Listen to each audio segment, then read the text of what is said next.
You know what this is? It's a fuel tank that looks to be way too big. I don't know how I miscalculated as much as I did, but based on looking at it, it looks too big. Now all we have to do is try to test fit it and see if there's any chance whatsoever of it fitting in there.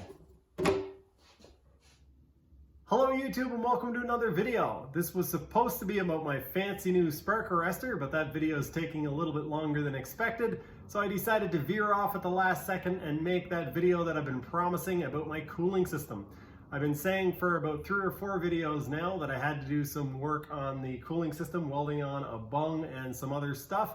So this is that video. As you'll see, I ended up changing my mind about exactly how I'm doing the cooling system, and I'm quite pleased with the way it's turning out. So let's just get into the video. Got a bit of a good news, bad news situation. The good news is that I have a fuel cell that I'll be able to use for something. The bad news is that I won't be able to use it for this, or I'm not going to use it for this. Turns out that looking at measurements on a website and actually holding a fuel cell in your hands, two completely different things. As soon as I opened this box, I knew that it wasn't going to fit in there the way that I thought it would. There are a couple major problems. One being that it's actually too long. You can see the fuel cell through the exhaust hole. That means that the fuel cell actually has to move back about 1.5 inches, 2 inches to give me 1/2 inch of clearance. You can see it's already very close to the engine as is. Another thing I don't like is those fuel connections are actually going to be underneath the engine, which definitely is not ideal. And the wedge that I was gonna have to cut in it, I thought I would have to actually cut a piece out of it, but it's quite a bit more substantial. I am now in search of a 550 fuel tank. I know vintagejetski.com has them, and I had been watching a couple on eBay, but those auctions have ended and I haven't been able to find any on there since. Thanks to Automatic and Zach and some other people last year who suggested that I get the 550 fuel tank. It looks like that's what I'll be using at least for a little while. And then eventually I hope to be able to build either a carbon fiber tank or an aluminum tank of my own design. I've got an update on my cooling system, and I apologize in advance for not filming any of this. We'll get to that in a second, but BJ was over last night and we got chatting about the cooling system on this and figured out a couple things, or think we figured out a couple things. I had initially assumed or thought that the way the cooling system worked was the water came in the bottom of the manifold, went in through the cylinders and went through the gasket here and through the elbow down into the chamber. And I'm fairly certain now that that's not actually what happens. There are holes in this gasket that allow flow, but I'm pretty sure now, after thinking about it more, that they're actually bleed holes. The reason why those holes are there is so that when you shut it off, it actually allows the water to run back out of here so that you don't get water trapped in the pipe. So the way the water flows through this from the factory is in through the bottom of the manifold, in through the cylinders, up out of the head through this fitting right here, into the back of the elbow, through the elbow. This is a bleed to let the air out, in through the pipe, the expansion chamber. A little bit goes into the exhaust right here, and the rest goes out a telltale to let you know that the water is flowing and all is good. So now knowing that, or thinking that I know that, I actually probably shouldn't have cut the bung off here, so that's why I've made this piece. So I have 2 water feeds in the hull, so I've got dual feed water. One of them is going to go to the bottom of the manifold, and then it will come out of the top of the head. Just like it did from the factory, it will go into this aluminum bung that I've now had to make to replace the one that I cut off. And then this bleed will work the same way. Instead of going through the chamber in the bottom, I'm going to put a bleed here, or the telltale will come out here. And the reason why I'm putting it at the bottom and not just using this is because I don't want this to stay full of water when I shut it off. So I'll put this as close to the bottom as I can and get the water to go out through a telltale there. So that will be all of the cooling for the engine. And then I want to inject water into the exhaust separately so that I control it separately. So what I'm going to do is use my second water feed from the pump to go through a filter, through a pressure valve, an adjustable pressure valve, and then either into this hole, which is a factory existing hole, and make basically something to put a mist in there, or put it directly into here. I'm thinking it's a better idea to put it in here because that will keep the chamber cooler. So that's what I'm going to try at first. And if that doesn't work, I can always weld this up and put it in the stinger. As soon as I stopped recording, I was actually thinking that what I might have to actually do, I might not have a choice, is actually inject some here and some here because I need to be able to keep these hoses cool so that they don't burn on the way to the water box. BJ was over last night. He brought me over some 3D printed brackets that he made. And so I used to have this aluminum piece that was mounted on with some fairly chunky aluminum brackets that I made. They were quite dangerous to make and they were quite heavy for what they were. They just need to hold this plate in place. It's kind of to stabilize things, kind of to mount stuff to, and kind of just to make it look cool. So this is kind of heavy, and the brackets, I'll see if I can dig them out of this box here. Let's see, these are the brackets, so there's 4 of these. 1, 2,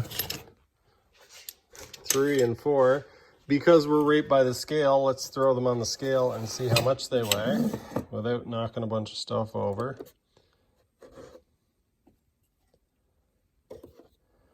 We are at 11.6 ounces, which is almost a pound, 329 grams. I guess 450 is a pound, so 329 grams. I've busted out the TIG welder and got this piece welded on at an angle, the angle that I wanted.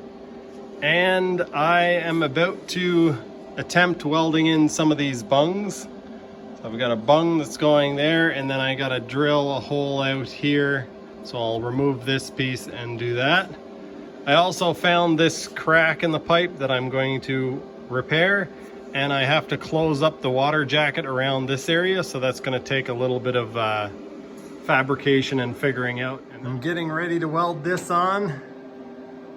I'll be back in a little while to let you guys know how it went. You'll probably be able to tell by looking at the weld whether or not it was good or bad, but let's hope it's good. It's only a few minutes later, and I have to say that went surprisingly well for welding on cast. Cast is kind of notoriously hard to weld on, and yeah, that went quite well. My next question is, what did I do with that other fitting? I was roaming around taking pictures of it for Patreon.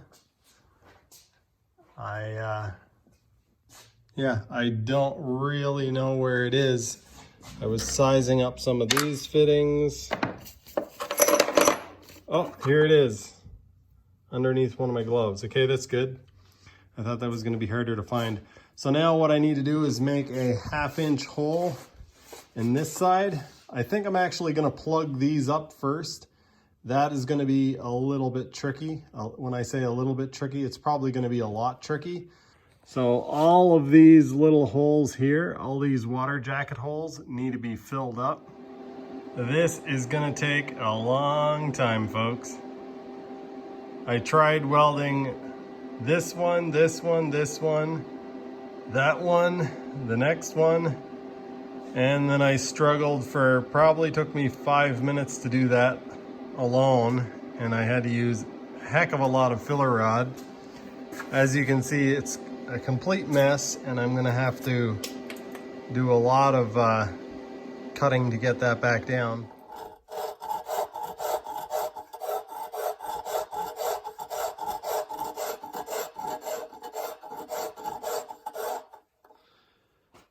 There's been a whole lot of that happening.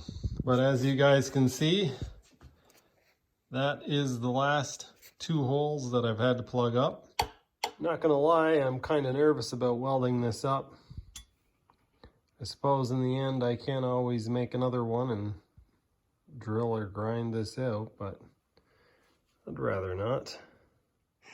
All right, definitely not proud of this one, but I'll show you guys my weld anyway and explain what happened. So I decided to start off here and tack it, and I focused too much of the heat on the part and not enough on the lower piece, and there was a bit of a gap. So what ended up happening was it melted away at the bottom of this. It ended up melting away at the bottom of the fitting, so then I had to add a bunch of filler, and I got it tacked in place and laid a bit of a bead. And then as you can see, once I got the weld started, I came around to this side and I was able to lay a pretty nice bead in here once I kind of had it figured out what I needed to do. So I've got a little bit of tape on here to equal the thickness of the sandpaper. This sandpaper has a sticky back on it, and this is an old piece of countertop that is fairly flat. And I can just go like this.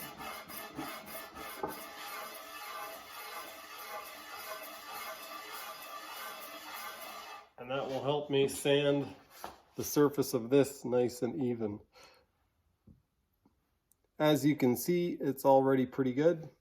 I've been working on it for about 3 or 4 minutes. And if you want to get real fussy about it, put some red magic marker on there, or some marker of some color on there, and then rub it on the sandpaper, and you will very quickly see which areas are high and which areas are low.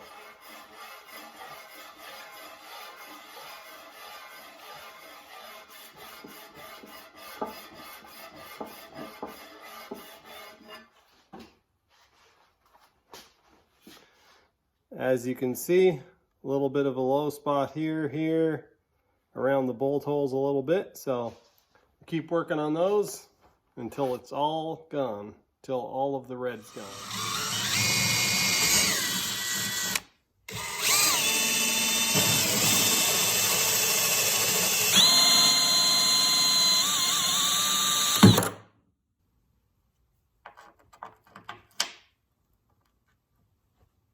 I've been doing a little bit of work on the cooling system and basically have it figured out.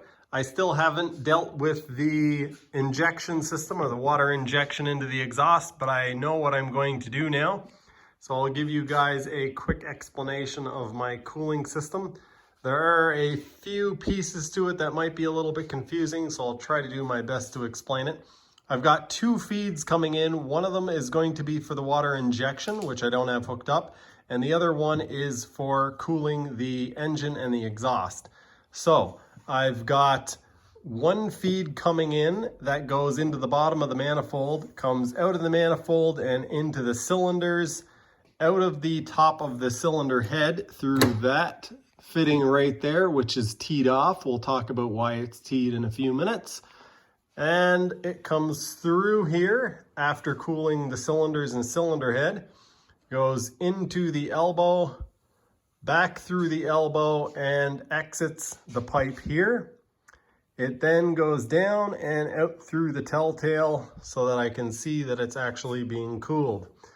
I did have the line run in so that it actually went in this side and out this side, but the way that the lines were run didn't make as much sense, and the direction of flow here doesn't really matter. The only part that I don't really have figured out now is the bleed. So this is to let air out of the system.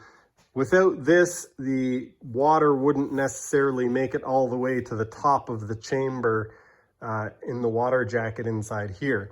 So this is going to have to be open to something. And so what I'm going to do with this is actually run it into the water box and allow it to pump some water into the water box to quiet it down some. I plan on putting a valve on here at least temporarily and see if changing that changes the sound of it, makes it quieter or louder.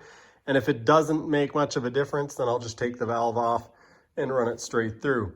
I'm gonna have to install some sort of a fitting. I'll probably either weld or just thread a fitting into the water box right here. And that will take care of that. That is the complete cooling system for the cylinders, head, and elbow. Now the water injection system I'm still working on, but I'm actually running a filter and a flow control valve. And I'm planning on putting it on this side so that it's accessible. So I've got the filter here. I don't know what I did with the control valve. But before we get into that, actually, I'm going to talk about why that line tees off. So the line that tees off the top of the cylinder head, it goes up through there. And then it comes through here to this valve and into my handlebars. And that is my heated handlebars.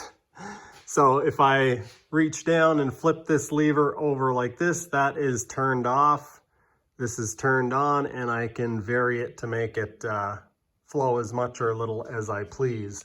So yeah, here in Canada, a lot of cold water and a lot of cold weather. So it's nice to have heated bars, and this is a pretty neat way of doing it. So that is that. Back to the water injection system. So for the water injection, I want to have a filter on it. So I want to put this somewhere where it's accessible so I can see when stuff starts to build up in it. So I think I'm actually going to wait until I get the air box or the spark arrestor thing figured out. Once I get that figured out, then I can make a bracket. And what I'm actually going to do is run it through the filter and then run it up to here. I'll have one injection point right in here, and the other injection point will be right into the chamber itself. So there's going to be one here. And I thought about what to do. Here is actually the adjustable flow valve or pressure valve. So that is going to go in the injection system and regulate how much water actually gets injected and at what RPM or what pump pressure. So what I've come up with, I haven't actually made it yet, but I think this is pretty ingenious. I've got these, which are welding tips. So this is a 0.035, I believe, welding tip.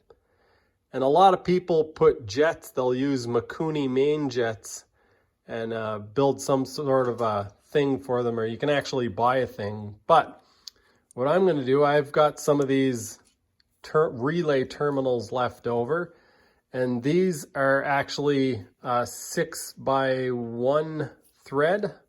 So they actually thread right into these brass fittings, which is hard to do with one hand and holding on a camera.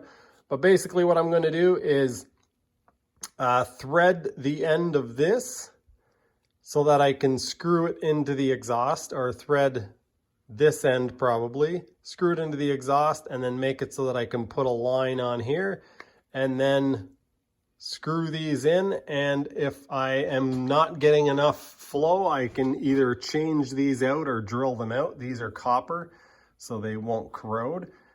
And yeah, I think that's pretty clever. I have a few of these actually in my storage bin. I cleaned that one up, but it is a used welding tip for my MIG welder, a Lincoln MIG tip. So yeah, that will be how I inject water into the exhaust. I was hoping to get a lot more done in this video. You guys who've seen my Instagram will know that I've been working on the spark arrestor, and I was hoping to actually have that done, but I'm probably going to be working on that for another week and releasing that as a video next week. So I've actually made quite a bit of progress. I got the fittings welded into the elbow. I got the end of the elbow plugged up so that the water won't just run out of there into my hull. I've got these things from BJ. He 3D printed me those brackets. What else did I do? I got all of the cooling lines hooked up and installed. I started to put on some of the exhaust clamps. They're a little tricky because they're kind of small, but I'm going to make them work. And what else did I do? I know I've done some other things, but I just can't remember. I've been doing a lot of work on the spark arrestor, but I want to save all that footage for one video and do all the spark arrestor stuff in one video. And so that should be next Sunday, hopefully. I might be releasing a Wednesday video doing something to the Mini. I have started back to work, my day job, so I've been quite busy with that, and it has slowed down the progress a little bit. But if I don't do any work to the Mini, then I'm guessing that there might not be a Wednesday video. I might do a little bit of an update on this, who knows. Anyway, that is gonna do it for this one. Thanks for watching, and I'll see you next time.